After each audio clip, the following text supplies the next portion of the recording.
नमस्कार दोस्तों, मैं हूँ गोविंद और आप सुन रहे हैं हॉरर कहानी, वो भी मेरी ज़ुबानी।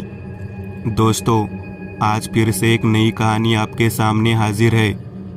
वैसे तो आपने बहुत सी हॉरर कहानियाँ सुनी होगी, लेकिन मुझे पूरी उम्मीद है कि आज की यह हमारी कहानी सुनकर आपको सच में डर का एहसास होने वाला है।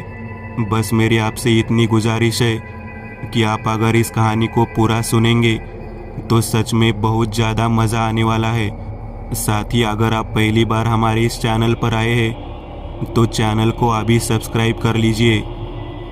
ऐसा करने से हमारी और आपकी नज़दीकियाँ बढ़ जाएगी और आगे आने वाली वीडियो आप तक आसानी से पहुंच जाएगी। तो ज़्यादा समय ना लेते हुए जल्दी से अपनी कहानी को शुरू करते हैं। प्रताप ने मजदूरों से कहा, चलो जल्दी करो, मैं घर जाना चाहता हूँ। क्या रे, बहुत जल्दी में लग रहा है। रमेश ने प्रताप की पीठ थपथपाते हुए कहा, अरे पत्नी की डिलीवरी नज़दीक है। उसकी बहन कल गांव से आ रही थी, लेकिन वह कल सुबह आएगी। प्रताप ने कहा, और तू देख, मुझे आज ओवर टाइम करना पड़ा, मैं जा रहा हूँ। प्रताप ने कहा। प्रताप एक वर्कशॉप में सुपरवाइज़र था। उसकी पत्नी का 9 महीने का बच्चा था। प्रताप के पिता की मृत्यु प्रताप के बचपन में ही हो गई थी और पिछले साल उसकी मां की भी मृत्यु हो गई थी। रात के 10 बज चुके थे। वह जल्दी जल्दी साइकिल चलाने लगा। वही घर दुकान से 5 किलोमीटर दूर था। उसे इन शहरों में 5-6 महीने ही हुए थे, इसलिए उसकी दिनचर्या सिर्फ काम और घर ही थी। वही घर शहर से थोड़ा बाहर था। आधे घंटे तक साइकिल चलाने के बाद प्रताप घर पहुंचा, लेकिन सारी लाइटें जा चुकी थी। घर का दरवाज़ा खुला था। सुमन बिस्तर पर लेटी हुई थी। उसने अभी अभी खाना बनाया था और प्रताप का इंतज़ार कर रही थी। आसपास ज़्यादा आबादी नहीं थी। वह ज़्यादा मशहूर नहीं था। मूलतः उसके आसपास ज़्यादा लोग नहीं थे। दरवाजे की आवाज़ सुनकर सुमन बोली, आ गए आप? आज देर हो गई। हाँ, आज मुझे ओवर टाइम करना पड़ा। अच्छा हुआ कि रमेश आ गया, नहीं तो 1 घंटा लग जाता। लाइट कब गई? प्रताप ने पूछा। दोपहर को, सुमन ने कहा। मोबाइल बंद हो गया है, अब लाइट नहीं है, मतलब कल तक चार्जिंग नहीं होगी। प्रताप परेशान हो गया। फिर वो दोनों खाना खाकर सो गए। रात के 2 बजे सुमन की चीख से प्रताप की नींद खुल गई। सुमन, क्या हो रहा है? प्रताप ने पूछा। मुझे बहुत दर्द हो रहा है, सुमन रोते हुए बोल रही थी। लेकिन अब उसे कहाँ ले जाए? फ़ोन बंद है, कैसे संपर्क करे? इस समय आसपास कोई अस्पताल या हॉस्पिटल नहीं है, लेकिन आसपास ज़्यादा लोग नहीं रहते हैं। सुमन, तुम रुको, मैं कुछ मदद लेकर आता हूँ। प्रताप ने अपनी शर्ट पहनते हुए कहा और वो अपनी साइकिल लेकर निकल पड़ा। सड़क पर पीली रोशनी थी। उसी रोशनी में वह अपनी साइकिल चला रहा था। क्या सड़क पर कोई रिक्शा उपलब्ध है जिसे सुमन को सिटी अस्पताल ले जा सके? लेकिन दूर दूर तक सुनसान सड़क के अलावा कुछ नज़र नहीं आ रहा था। वह वैसे ही उम्मीद से आगे बढ़ रहा था। उसे दूर एक बोर्ड दिखाई दिया, मुक्ति नर्सिंग होम।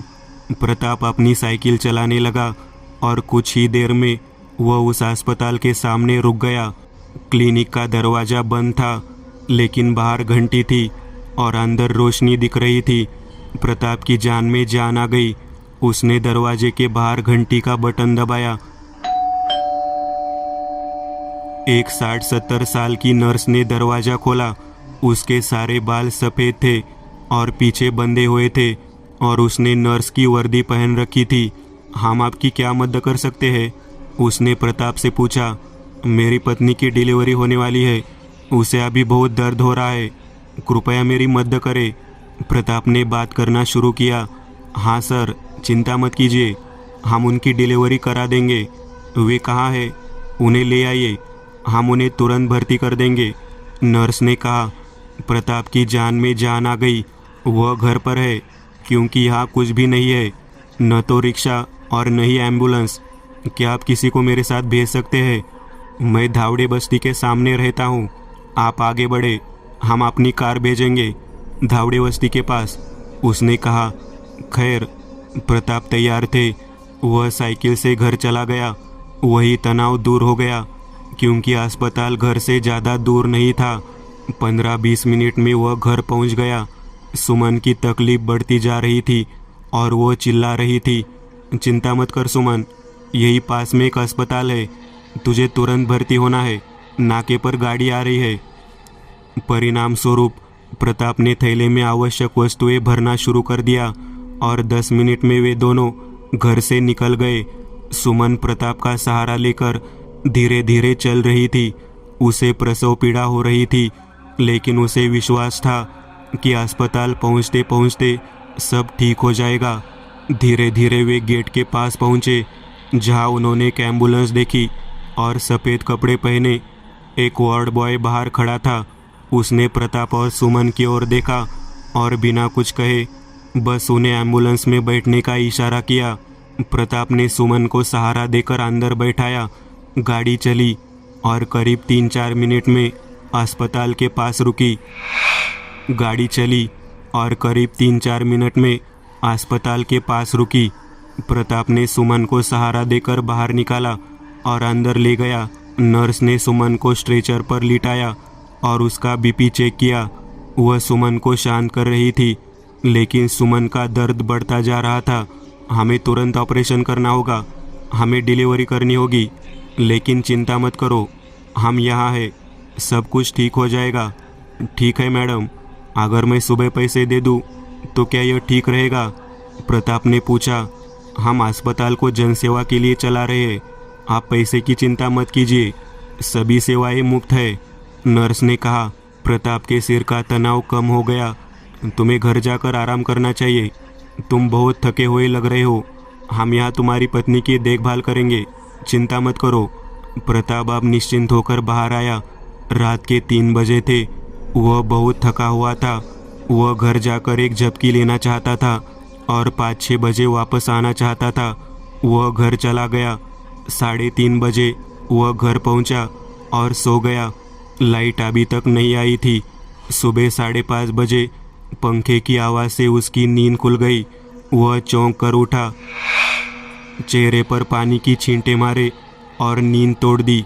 उसने घर का दरवाज़ा खोला, ताला लगाया और अपनी साइकिल लेके अस्पताल चला गया। चूंकि अभी भी अंधेरा था, अस्पताल का बोर्ड जो मैंने कल रात दूर से देखा था वह दिखाई क्यों नहीं दे रहा? प्रताप ने खुद से पूछा। शायद लाइट बंद है इसलिए दिखाई नहीं दे रहा है, उसने खुद को समझाया। जब वह धीरे धीरे अस्पताल के पास पहुंचा तो वह मन ही मन अस्पताल की नर्स और वार्ड बॉय को धन्यवाद दे रहा था। उसकी नज़र अस्पताल के दरवाजे पर पड़ी तो उसके पैरों तले जमीन खिसक गई। अस्पताल जर्जर हालत में था। अस्पताल का मुख्य लोहे का दरवाज़ा जंग खा चुका था। खिड़कियां टूटी हुई थी, बाहरी दीवारें टूटी हुई थी और बदरंग थी। हर जगह कांग्रेस घास उगी हुई थी, मानो वर्षों से यहाँ कोई आया ही न हो। लोहे के दरवाजे के बाहर एक बड़ा सा जंग लगा हुआ ताला लटका हुआ था और एम्बुलेंस वही जली हुई अवस्था में खड़ी थी, ठीक उसी तरह जैसे वे कल से आए थे। प्रताप डर गया और साइकिल वैसी ही छोड़ दी और अस्पताल की टूटी हुई खिड़की से देखने लगा कि अंदर कुछ है या नहीं।